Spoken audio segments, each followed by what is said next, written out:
Hey, welcome back Yeah. again, folks, to the Profitable Sheep and Goat Production Call. Today, Matt and I are here with one of our friends, John Fisher from Newburgh, Pennsylvania. Happy to have you here today, John. Well, it's good to be here. So, John, you have quite a few years of sheep experience in a lot of different uh, avenues, kind of anything from shearing to dairy sheep to solar grazing. So, why don't you start in, John, with giving a little bit of an introduction to like we were talking before we got started here, like how you got started in sheep or yeah, what started first maybe? Well, I was on a shearing crew for 5 years. That was my first experience with sheep, and that gave us a lot of experience. We sheared, you know, I sheared a couple thousand a year, anywhere from, I'm gonna say 1,500 to a little over 2,000 a year. Depending a lot if we got that big group of sheep down in Maryland. We had a 1,500 flock down there of wethers that they use for bleeding. So that's kinda how I got started. Then we moved to Franklin County, and I just sheared. After that, I only sheared a couple hundred every year, and until the last years now, I haven't been shearing. And then we got into the dairy, and we actually milked sheep here in this farm and made cheese for 14 years. And then the children all left home, and of course we got older, and health didn't allow anymore. So we faded the dairy out and turned everything into Katahdins. We basically switched everything into Katahdins.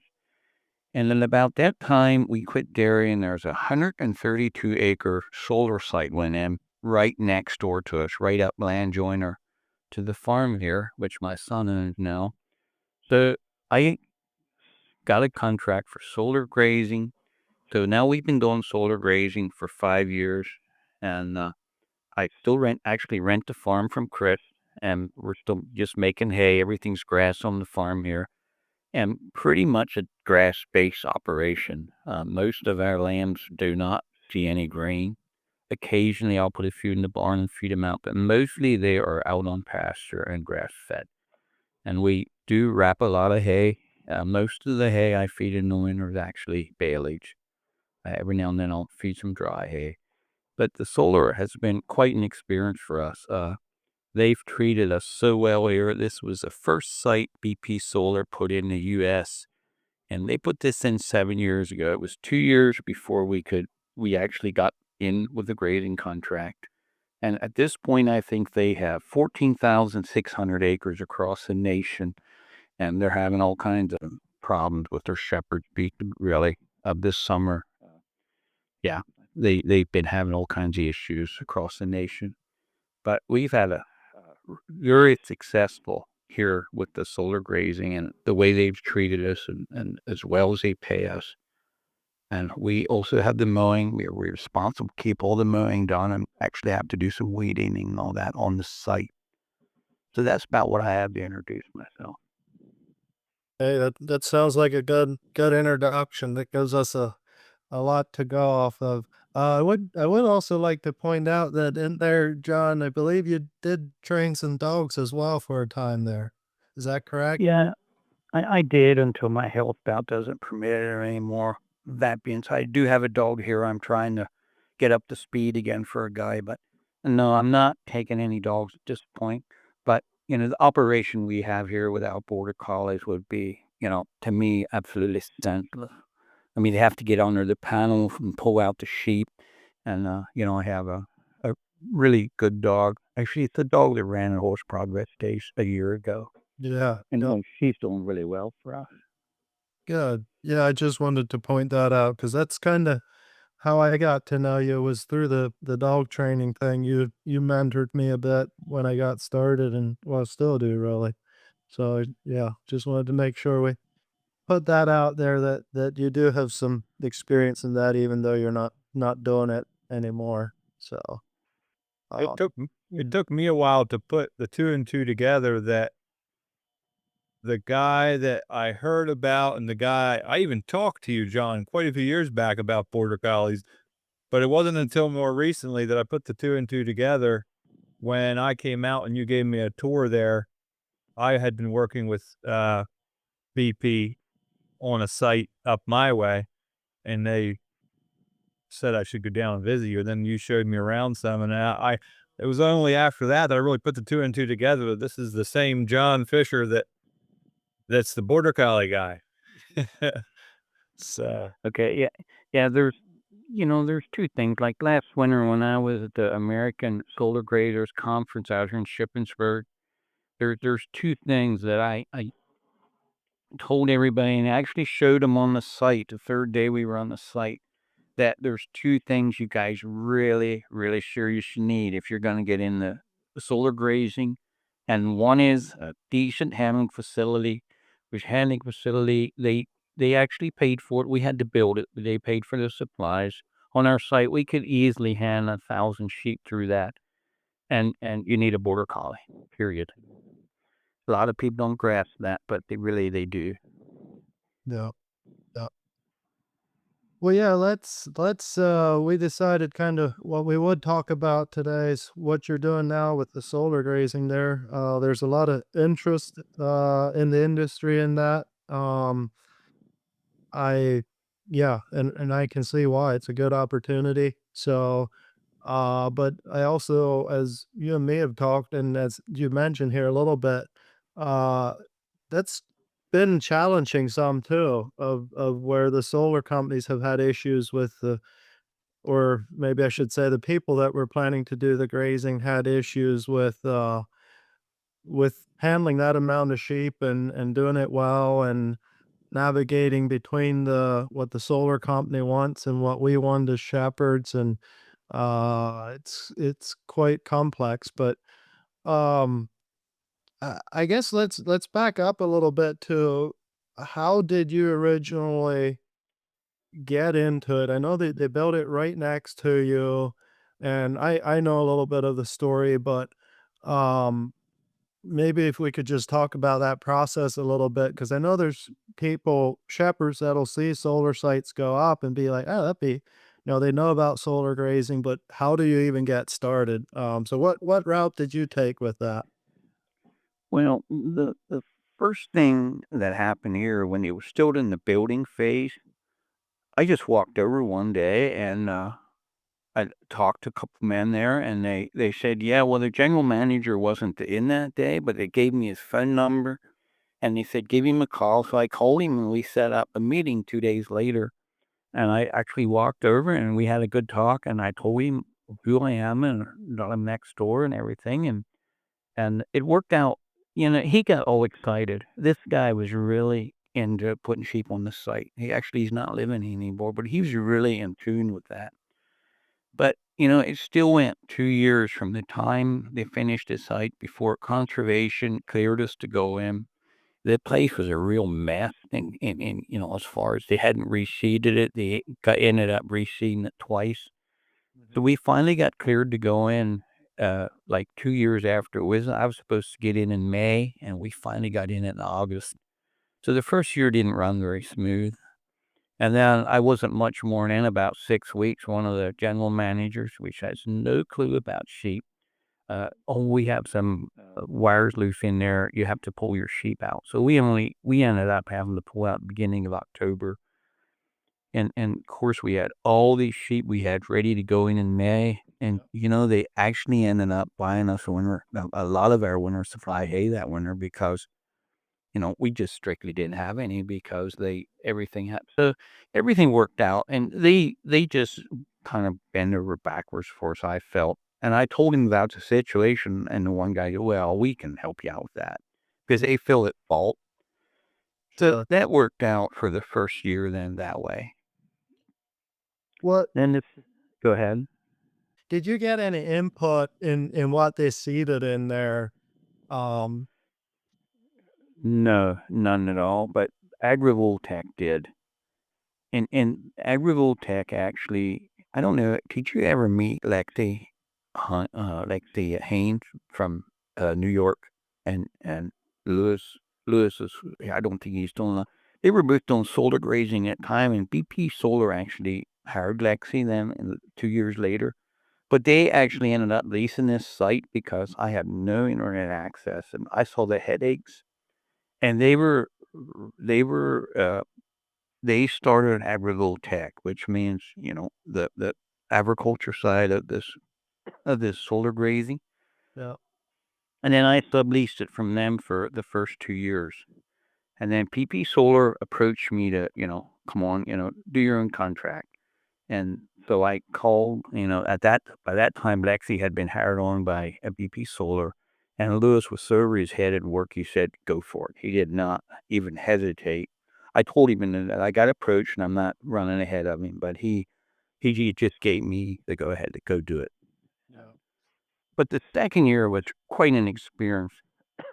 The second year we were in, and I thought everything was going pretty good, but we got behind the forages a little bit, and we did not have the mowing contract. And one day I got over there, and there's guys in there with 4 mowers going to town, and I said something to the manager. I said, "What's going on?" And we're mowing the whole site this week.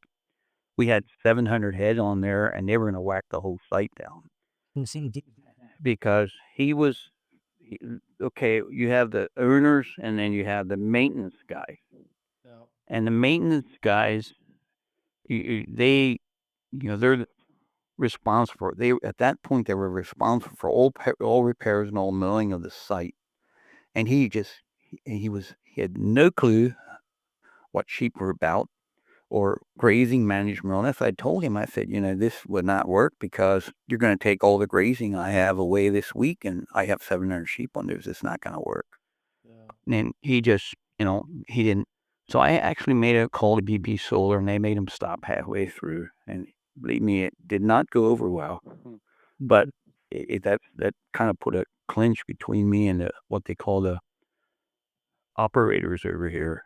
So I approached Lexi at that time. She was in. I said, Lexi, I want the mowing contract if I'm going to have sheep on here. I said, I can't have these guys come in here and not have control of it. Hello, everyone. It's Matt here with Glenbrook Farm. I would like to plug a service that we have been offering here at Glenbrook Farm for the past few years to our local sheep and goat farmers. But we're looking to grow and expand to more people, and that is our consulting services for sheep and goat farmers. I don't know as much about goats, but I'm still happy to help with what I can, but really specialize in sheep. We can help with barn layouts, pen sizes, feeding systems, you name it. We can also help design your handling facility layouts to make it easier to work your sheep and move them through. And we also can do some nutrition planning for you.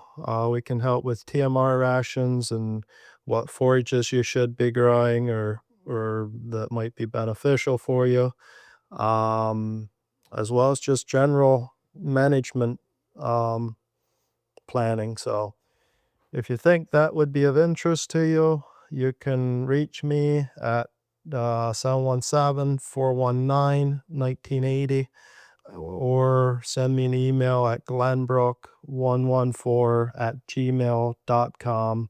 Or you can look up our farm website, and that's glenbrookfarm.online, and you can send me a message through that as well.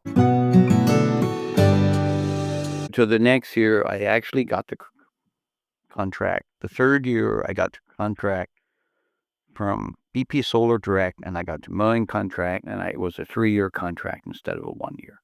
And by then, they were trusting me. Yeah. By then, I had their trust, and from there on, then we got a 3-year contract, which is up this spring, and now we're working on a 5-year. Yeah. So it sounds like there's got to be, it takes some time to get in there, and yet there's got to be some give and take a little bit, and uh, yeah, and getting everybody on the same page and all that. But I've heard that from other people too. With yeah, you want both the mowing and the grazing contract to get. And the last thing you want to do is get in the wrong side of the operator managers over there, the guys that have to do all the work. I mean, if there's any issues with the inverters, with their all computers are all in there, and You don't want to interfere with that because the money comes off the solar site. So you got to try and, and I did. I had a really good relationship with those guys after but that milling issue, which that soon got resolved. But I had a really good relationship with those guys in there, and you can't be sticking fences in there all over the place that interfere with their work. Yeah. I highly recommend move your fences, every 3 to 4 days, and then take the back fences all down so they can go in and do their job. Yeah. On this site, they have to get in there and grease a lot of the drive lines about every 6 weeks, and they work around my sheep, but you can't you just go in there and fence the whole site and decide now it's done for the year. Yeah. Yeah. Well, let's talk about that a little bit because you're rotating your sheep through this site. You're not just turning them in on the whole site.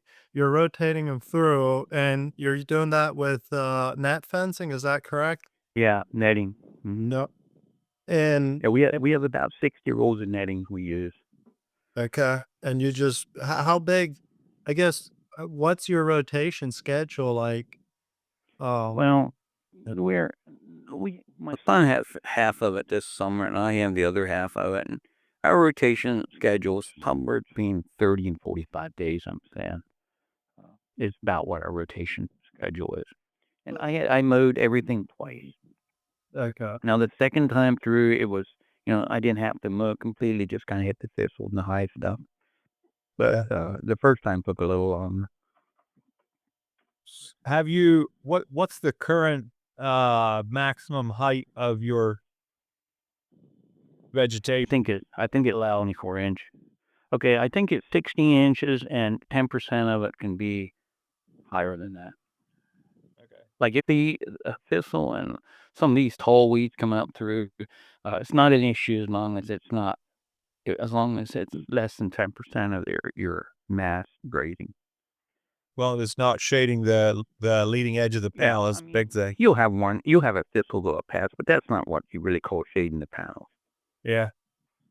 Makes sense. Yeah, I know with some of the companies I had worked with, I got after them a little bit that all the pictures they show on their websites and stuff, the vegetation's all higher, or a lot of times it's higher than what the maximum vegetation height in their contract is. Well, mine is too in the spring flush, and they have a lot of patience with that. They don't really have an issue with that. I mean, actually, what happens here is the orchard grass will wrap around the drive lines and tear the drive lines down if we're not careful. So I'll go in there when the panels are all fat, like at noon, and just make one pass right under the drive lines of if I get too far behind with the grazing. And then we'll just get in there. And they have a lot of patience with us with that. I mean, we probably had 25% of this site was totally headed out in orchard grass. And they understand that. Being Lexi's in there between us and the guys that don't understand it, it's been, they have no issue with that at all here. But they know that we're going to get in there and, get her done eventually. Yeah. And if we have to, we move a little faster and then just mow right behind the sheep. And that's how we do all season, mow right behind the sheep. Yeah. Yeah. Are you moving sheep every day then in there? No, it really varies. I only have water through the middle. And some areas I have like almost 1,500 feet in one row of arrays, and the next area it's only like 400 feet. So it kind of depends where I'm at on the site. Some days, sometimes it'll go 4 or 5 days, and next time it'll go 2 days. It just depends, where the sheep are on this site because the array length are really, really vary on this site. Gotcha. They We go according to where we have the water. yeah. And they put water in for you?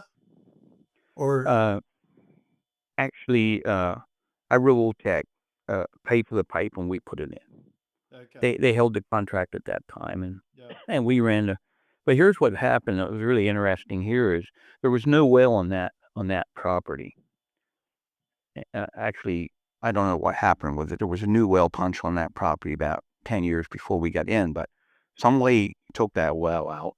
And so BP Solar approached us and asked us, what, what do you have to do to dig a well? And I said, call the guy and tell him to come dig it. Well, being it was commercial, they had to go through uh, all the mineral rights and all that stuff to dig a well out there. So we punched one in right our side of the line. They paid for it, and we punched a well, and it's on our property. Well, it'd be Chris' property now, but it's on our property. And so believe me, if you try and take my contract, you're gonna have a problem. You're gonna be without water. You're gonna be hauling water or paying you for Well, and that's kind of interesting because they never put anything in writing about that well. We just went and punched it, and they paid for it, and that was the end of it. They never put anything in writing. Not that I want to be dirty about it, but sure. it's kind of interesting that they did that. Yeah, it shows their commitment to make make Exactly. this work. That's So I think exactly that's right. great. Yeah, Mhm. because I know some sites that's a big issue where if you have to haul water in there, that's a lot of water to haul there in the summertime. If you have a couple hundred head of sheep on there. It's quite a responsibility. You've got to get it there, and they have there's an animal rightist here on the team, and then she's made some trouble in a few sites already. So we have to be very aware of the health of our flock. Yeah. The sheep are in there. You need to be careful, and you need to make sure all the dead stuff and everything comes out. Yeah. Yeah. Your And they understand that, business. Yeah. You're running a business using livestock kind of in the public eye. I mean, I know it's not a Exactly right. public site, but there's plenty of public that sees it. So, um, it's something for farmers to think about. Yeah, and the thing is, they've used this site. This is we got the number one rating for the best uh, this summer. The TO or whoever she was from California, she gave us the number one rating on this site for the best in vegetation management, which made me feel kind of good. But Yeah. with that being said, That's great. it is. But with that being said, here's where they come with all their people. I mean, they've opened this site up to legislators from Harrisburg, and I'm supposed to be over there, talking to them, and that it's not quite as many. I mean, whenever anybody asks them, to visit a site, it often happens to be this one. Now, I'm sure as they spread across the nation, that has changed, but we've had a lot of people on this site from a lot of different areas. And and you get paid a speaking fee for that, right? No, I don't. I do not. You might have to rewrite your contract a little bit there, Joe. Well, the and they treat me so well, Matt. I cannot. They really treat us well. I mean, I get a really really good year's wages for taking care of this site. Really. Yeah. Well, yeah, and I do want to get into a little bit the production end of it then. Me and you had a good discussion about that a couple weeks ago. Um, but before we get into that, um, man, what's going on with me today? Uh, oh, I had something I was going to ask you again, and I forgot. Well, What were we? We were talking about um, you were saying about you got number 1 site for vegetation management. I think something that's not to take anything away from the job you're doing, 'cause I'm sure you're doing a phenomenal job there. One thing that's really in your favor with that is you're right next door. Like, you're managing this at a high level. Compared to what I see too many times happening is somebody gets excited about the money that's in solar grazing and, "Oh, we're gonna dump a couple hundred or 1,000 sheep out there on a solar site and collect a big check." Um, you're right next door, you can manage it at a much higher level, and to me, that's ideal. and that's so true, Matt. I go over in that site almost every day but Sundays, and even then I'll go over then if in lambing season and so on if I think it's necessary. I lamb under the site. I'll start lambing like this week. I started lambing the second week in April, and I lamb like 180 ewes on the site, and there's just enough of protection under that site. If you get a cold, heavy rain, they're protected. Now, these things turn with the sun every day, but there's still about 18 inches of dry spot underneath there. And it works just super for us. Now, you won't want to do it in freezing weather, but in that time of year, the last 2 years, we did really well doing it that way. Yep. But you couldn't be doing that if you're going to have, laminate site, if it's, any distance away would not be practical. Yeah. And Yeah. for me, I can have those sites, I can have the sheep anywhere on that site, off a site with me, a dog or two, and probably less than 30 minutes, Yeah. if we need to be. You're right there. Yeah. And that's such a huge advantage. And then we're on the home farm, and we hay the site, and I actually have like 75 big round bales over there wrapped on the site, and I can just haul them either down almost against our property there, and we can, go in there and haul them out in the winters we need them. And so we really, really, it's really, really nice, the operation I have here. And it definitely helps with the management. Are they allowing you to, you said you hay on the site. What are you haying? Is there separate ground or is it between the panels that they're letting you hay? No, there's about 30 acres of open ground inside the chain link fence. It's not a panel. I think it has to do with water and all that. I'm not sure. That had to do with conservation. So they're letting it fade, and then there's 10 acres outside the site. So we actually have almost 40 acres of this site that we can hay. Yeah. And we usually take first cutting off, wrap it, and then we'll graze it the rest of the year. Yeah. Yeah. That's great. Do you have site animals on the site year round? Are you able to have animals on like all winter? No, I pull them to the home farm in the winter. Or a lot of it would be water issues, and really, I'm supposed to come off, and they don't want them on there in the winter. They want us to leave some vegetation there, and the request on my contract says I have to move the sheep. I have to rotational graze. I mean, that's a requirement on my contract. And it also that I have to the first year I had to pull them off the 1st of December, and I called in, asked I can go along because we had a lot of forage left. But now they let it up to me. But last year pulled the last sheep off of there in, I think 2 days after New Year's. Yeah. Once you run out of grass. Mm. And then when do you get back on again in the springtime? Well, it really varies. I mean, 2 years ago I got on the 3rd week in March, and last year not till the uh, first week in April, and I probably had more forage 2 years ago in March than I had this year in April when I got in.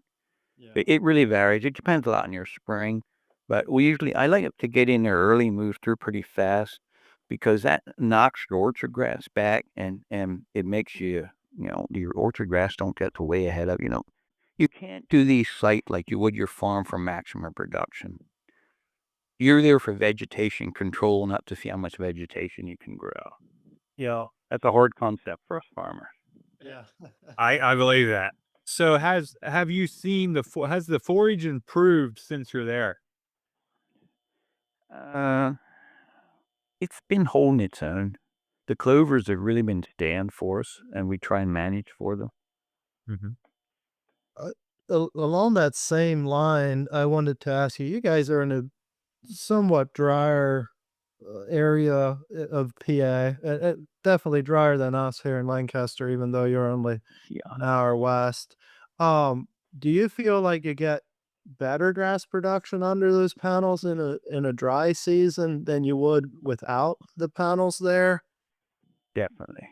Yeah, I you know, I can probably almost grow twice the forage under the panels as we do outside around them. gotcha. Really, because they're shaded. Part of that is shaded all day, so it does not dry out as fast. Like right now, we're dry out here, Yeah, and it's really showing up out around. But what's really, really interesting with that being said is every time I turn a couple hundred ewes in, the first place they graze is out around in the lanes through the site where the solar panels aren't shading it. okay. And then they'll go underneath. And if you study forage, it's because your sugar content is higher where it gets more sun. Oh, And the sheep know that somehow. that's funny. Oh, It is. I mean, I'll go up there and out around it's stripped down almost to the ground and they're still, the forage is great underneath the panels. Yeah. yeah. Like, so you're growing more forage under the panels, but obviously around the panels, you have more traffic and so forth. I'm looking from it from the perspective of, I've heard it said that we could potentially actually increase the amount of forage available. So increase our forage production with solar panels, if that makes sense. Like looking from a production standpoint, do you think that's true? I mean, I know you're not allowed to operate for maximized forage, but would the potential be there to actually get more forage off of a site like this than if it was just a bare field? Well, I feel I do. I mean, I was really surprised the first couple years, but yeah, I feel I get more production where the solar panels are than in open fields, especially now when it's dry. Yeah. It stays green under there much longer than it does outside around. I've never in the last few years, I can't really say it ever. Well, yeah, it did 2 years ago that spring. Though it kind of pretty much quit growing anywhere, but mostly it'll grow quite a bit longer under the panels than it will outside around. Yeah. It's a little hard to manage for that. I mean, sometimes we have to kind of we're kind of ruining our hayfield if we're not careful. Yeah. Yeah. Yeah. Hmm. I bet that the subject of more forage or less forage under the panels, in some areas, that could about flip, couldn't it? I would tell. Like where you like we're a lot wetter than you are up here, and in some ways we need more sun and more heat. I just wonder how that would change compared to like geographic area. Well, I would definitely think it would change. How much I don't know. That's a concept I've never really, that would just be. I mean, all the sites are different. They have one in Texas that they're really struggling with this summer. When the CO was out here, or whoever she is, I'm not sure what her name. Natalie was here. I think she's one of them. She's the person I work with now for all my uh, contracts and everything. So she's really, and she understands sheep. And they had like 4 inches of rain in 2 weeks down in Texas on that one site where they're used to only getting 8 inches in a year. And their junction grass just got clear out of control, way up over the site. They dumped up on this was a 1,200-acre site, and they dumped a bunch of sheep in there. Of course, the sheep don't want to eat that stuff when it gets that rain. Well, but there's a real issue with mowing too for fire hazard. Yeah. They just about at their wits' end what to do with all the forages in there. Because now it's probably dry. The forage Yeah. is dry, so they Mhm. can't mow because of the danger of starting a fire. Wow. Well, yeah, yeah, and that's and here, we don't have that issue here. Wow. Yeah. So, you gotta be aware when you're in these, like, you do have high voltage in there, and you gotta be aware of that. Yeah. Yeah. Yeah, I think that's some of the issue that some people run into too is, I mean, this is a secure site. You can't just have anyone coming in. So if you have a helper that, is helping you with the sheep, they have to be approved and all Mhm. that. And some sites they'll have to have someone there at the gate to let you in, and all that's just things that people have to think about when they consider doing solar grazing. It's not something you just wanna like, my son with his little boys and his little girls, he'll bring one of his older girls along over to run his little tractor when he puts up fences, but, you would not wanna bring your family over there and just say, "Hey, just come along over for you and run around in there." That just would not fly. Yeah. You have to be you have to be aware of that. I think that's a good point to make is, you're being paid to be in there to graze this. Um, there's gonna be you're gonna have to work with them. There's sometimes as farmers get the attitude of, well, we want to do things our way, and we know we know how to raise sheep, and we want to do everything our way. Well, if you're in a solar site, you're gonna somewhat do it someone else's way. Yeah, and that's so true, their income comes from the sun, not from having sheep in there, and you gotta respect that. Yeah. Yeah, exactly. This as much as they need us in there, we still gotta respect them, and, you just need a good relationship. I mean, basically, Matt, what it boils down to, act like a Christian and you'll be in good shape, Yeah, yeah. No, that's a good strategy. you know? Yeah, That's the way I find it. yeah, yeah. Yeah, no, that's good. Um, I think something that I think I've said this on the podcast before, maybe not, but people that know me, know this is kind of my gripe with the whole solar thing is that they are, I mean, obviously as a farmer, I'm not real happy to see all these farms go up in solar, and they're not. They like to say they go after the low production farms. I haven't seen that be the case. For the most part, it seems that they go after the nice flat land too, because they like that too for their solar panels. And so then I have a little bit of an issue that they tend to use. They like grazing sheep on it because they need to manage the vegetation, but they like the PR of being able to say that, well, it's dual purpose. We're still creating an agriculture product off of it. And too often that's not necessarily true.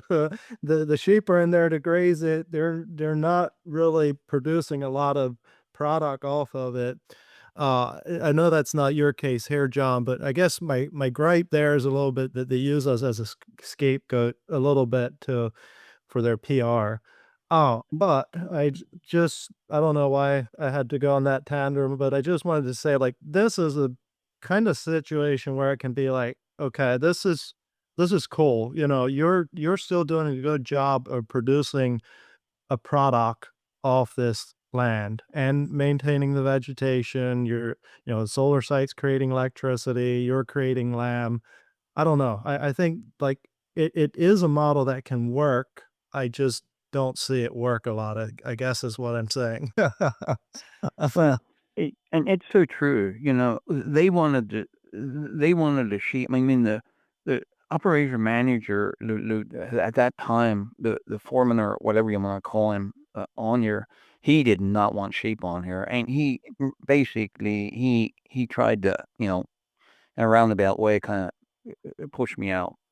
But, DP Solar wanted that image on their site, seriously. And believe me, when those legislators and stuff come in, that was a big hit. Yeah. And this is a big thing, a green energy, you have sheep and lambs in there, and we had that one day they came in, we had a whole bunch of young lambs in there, Yeah. this was just great. And it is so true. And as far as the land, this was probably one of the better productive farms in our area. Yeah. I hated to go see it going to solar, but then, I'm having, I most certainly get the advantage of it, so I gotta be careful what I say, but I most certainly don't promote putting a whole bunch of the top, quality farms in the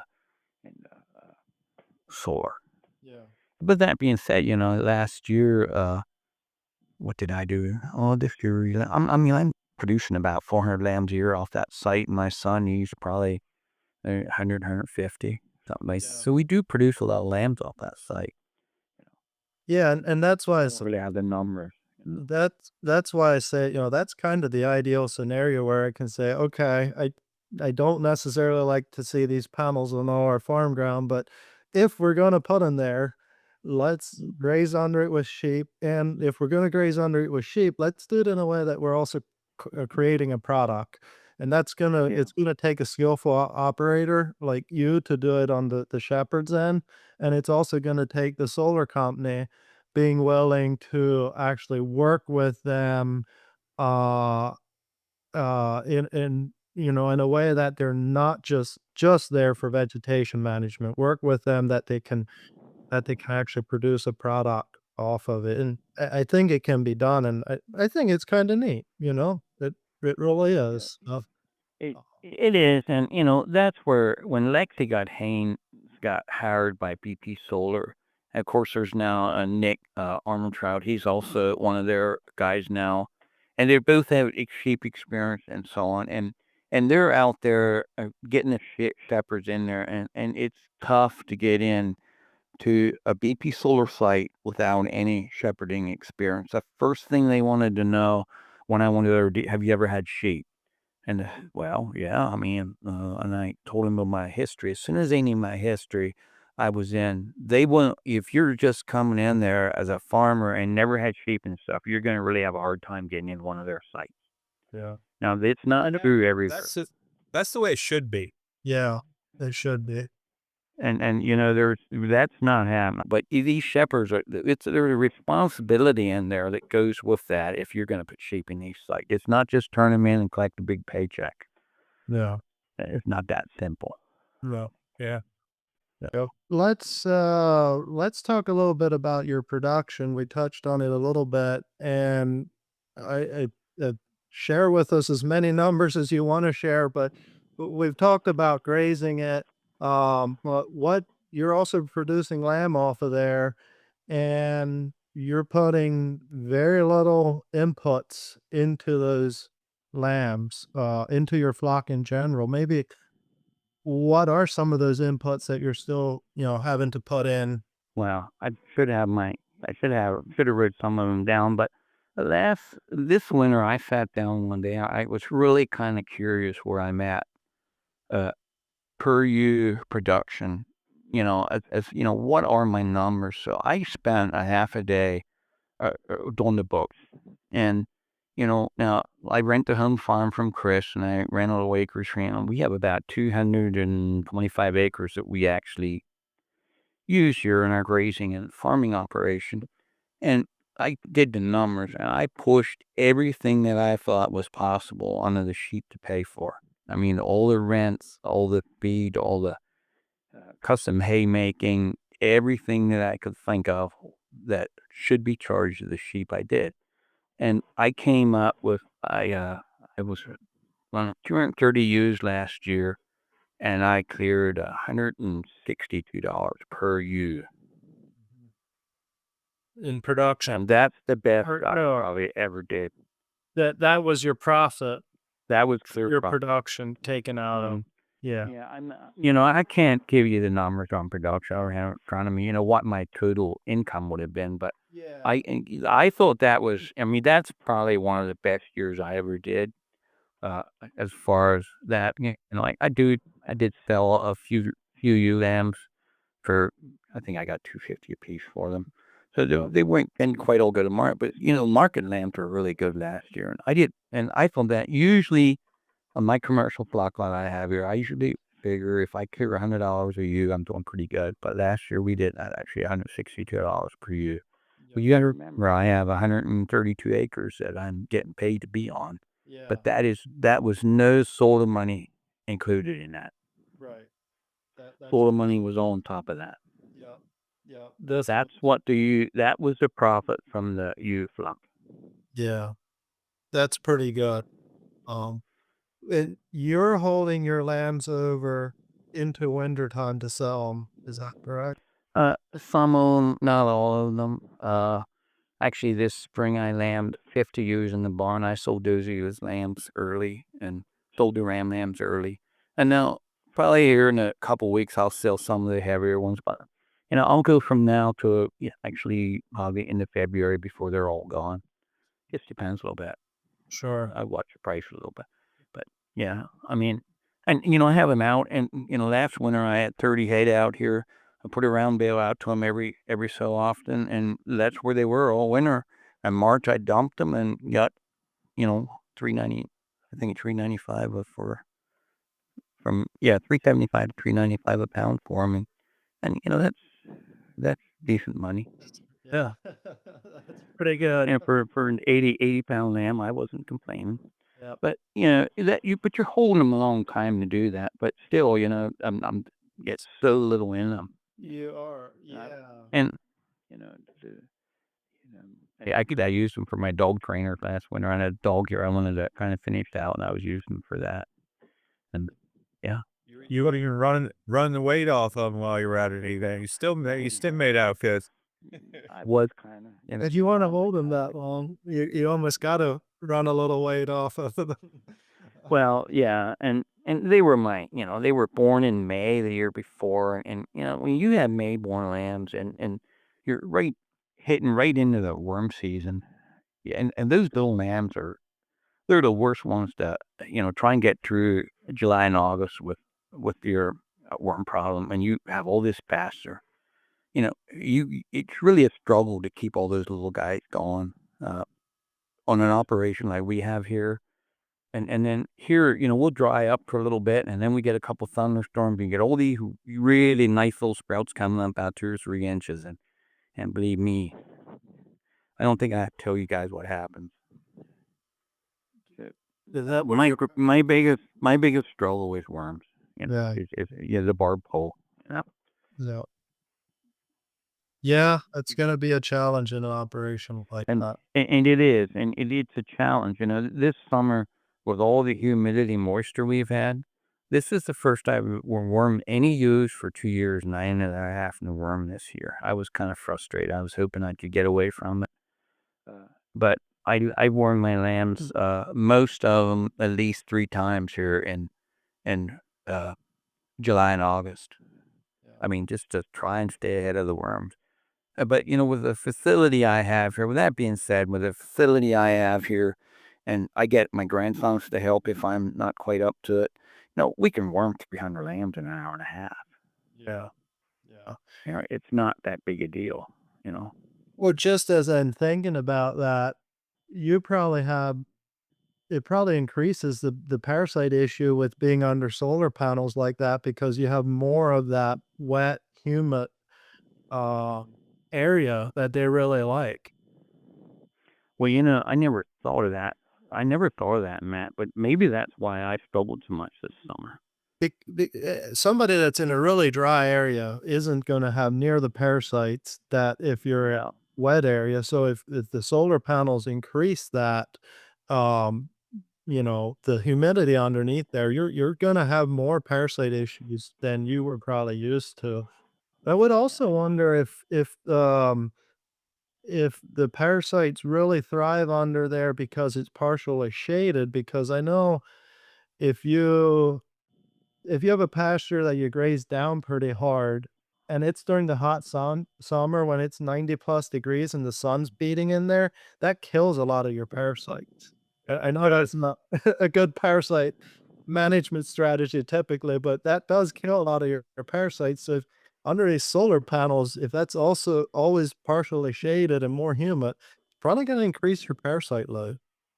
And maybe that's why I struggled so much this summer because we've had the wettest year we've had in years. And I don't know. I mean, I didn't lose a lot. I lost a couple, but I try and really stay on top of it. But boy, I used more wormers this summer than I have for, well, probably, I don't know, 2 or 3 years, and maybe even longer than that. And it does make sense because those panels got turned with the sun. So uh, uh, all of that pasture that's under that panels is shaded part of the day. And the 90-degree days, I'm gonna say 75% of it is probably shaded half of that 90 degrees. Yeah. Yeah. So what you're saying, I never thought that far, but it does make sense. Well, I know this was for our area. This year was really bad for parasites. I've heard that from a lot of producers, but I would guess with the panels there, it makes it worse. Yeah, it could will be. Uh, we I think another thing that happens is my half of the site, I was a little overstocked this year, and my son was a little light on his half, and he didn't deal near with the parasite issue I did, and that is because his rotation was longer and his forages were a little more mature, and I think that helped him a lot. Yeah.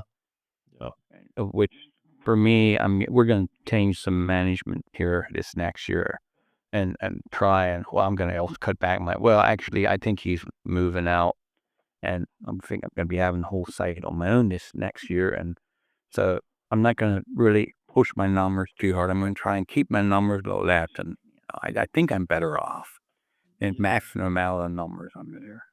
Yeah, probably. That'll probably increase the amount of mowing you have to do though too. Is that right? Well, yeah, it will a little bit, but not a lot. And the more I have, this year I got maybe 120 hours of mowing, and that site doing it twice. Yeah. So it's not a lot, but we can't drive through. You got all your power and your drive lines and your wires going right smack through the middle. So you got to go in and back out. Okay. You can't drive through, so you can't use, and they're close enough together. I can't use, you can't use a tractor and a bush hog in there. Sure. Yeah. Yeah. What kind of mower are you using in there? I actually took a tour of stand on Okay. and I bought a brand new one. First thing I did is tear the deck out from under and get completely hollowed amount of 7-foot sickle bar in front of it, out the front a little bit.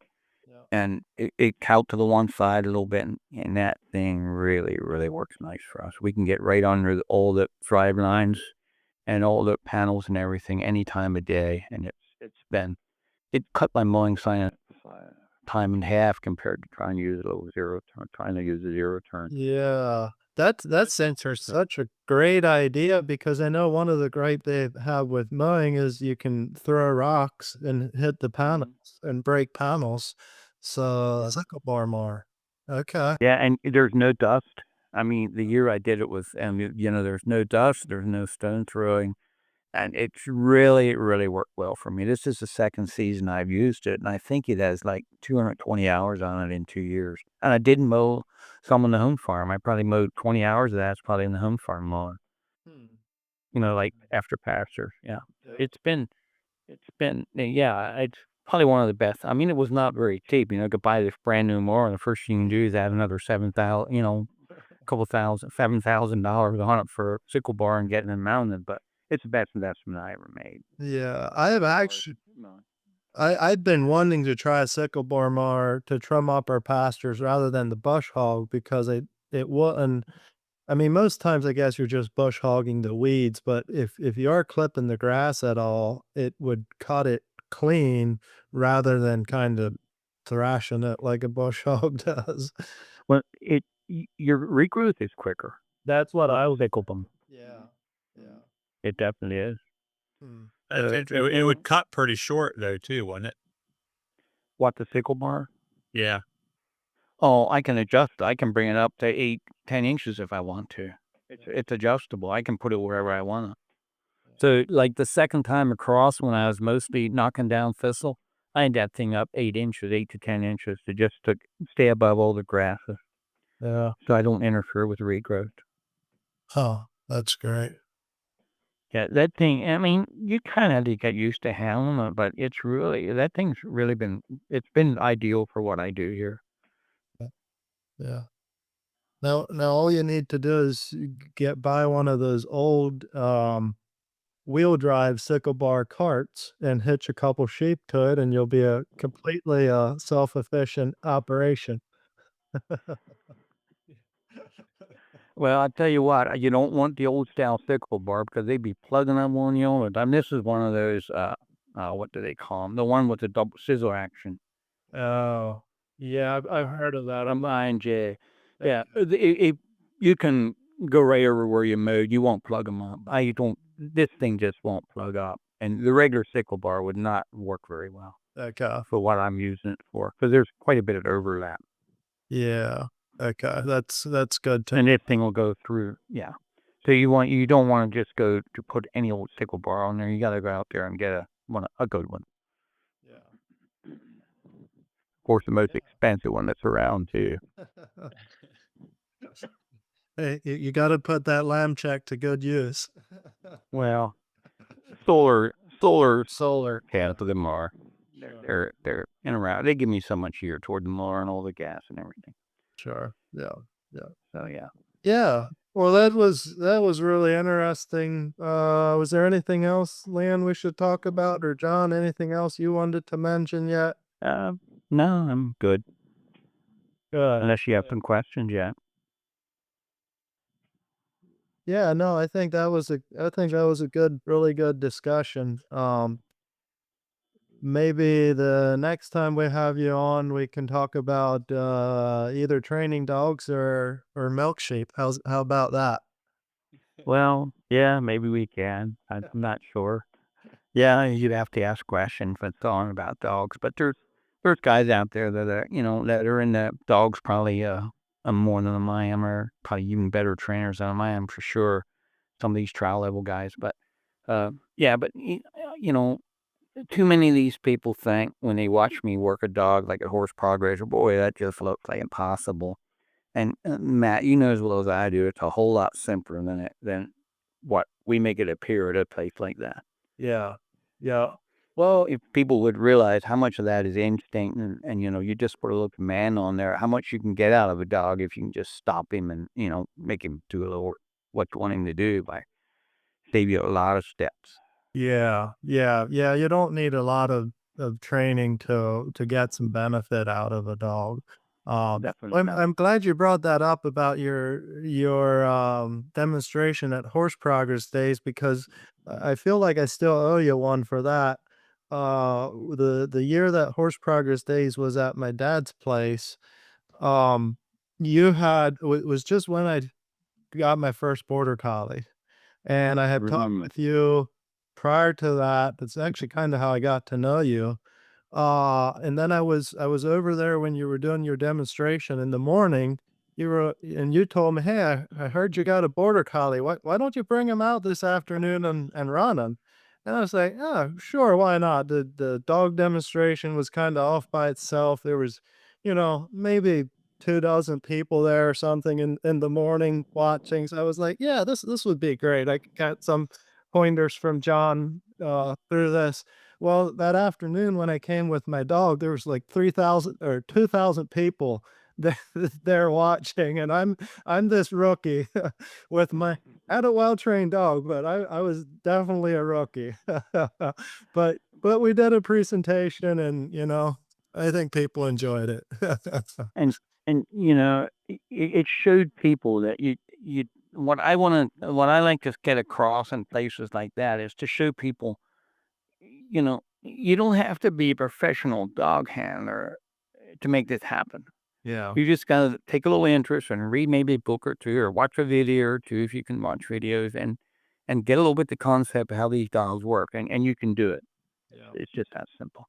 I had a discussion just last night with a potential customer. So we have four pups right now, and somebody was asking questions about them, and they're like, "Are they hard to train?" And I'm like thinking, like, I don't know what dog you would pick that was easier to train to do anything. I like to say sometimes a border collie will stand on its head if you just tell them how. Yeah. Like they'll do about anything for you. Yeah. And I told this same farmer, I said, I have had multiple farmers buy a puppy and come back a year later, and I'm just blown away what they have that dog doing. And they're like I call Matt and myself, they're just a dumb farmer. Well, yeah, and Just like exactly. us, I mean, and they figured it yeah. out. It's not that hard. Yeah, I mean, I figure it out with books and watching other people. I gotta admit, when I was in the shearing crew, we always took the dog along. My boss always took a dog along that had some real basic training to bring the sheep in or push them in the corner for us to shear. And the one year he had yellow jaundice, and he gave me my first dog, and he was like 11 or 12 months old, and that was my first border collie, and I was I think 20 or 21 years old. I haven't been without one since. So it didn't happen overnight for me, but you don't have to put up a whole lot of professional training to get a really, really good fly dog. Yeah. You know, Yeah. it's just how it is. Yep. All Alright, right. well, That was great. Great having you on, John. Appreciate you taking the time to come on and talk about what you got going on there today. That was great. Yeah, well, you're certainly welcome. Thanks again, folks, for listening to another episode of the Profitable Sheep and Goat Production Podcast. This podcast is brought to you by LCW, your supplier of quality sheep and goat handling and feeding equipment. If you're looking for a portable handling system, lambing jugs, hay racks, bale feeders, tub and alley systems, spin-in trims, saliva lick feeders, you name it, we got it. Check out our website, www.lostcreekwholesalellc.com. If you're looking for a dealer close to you, check out our dealer page. Thanks again for listening, and we'll catch up with you next time.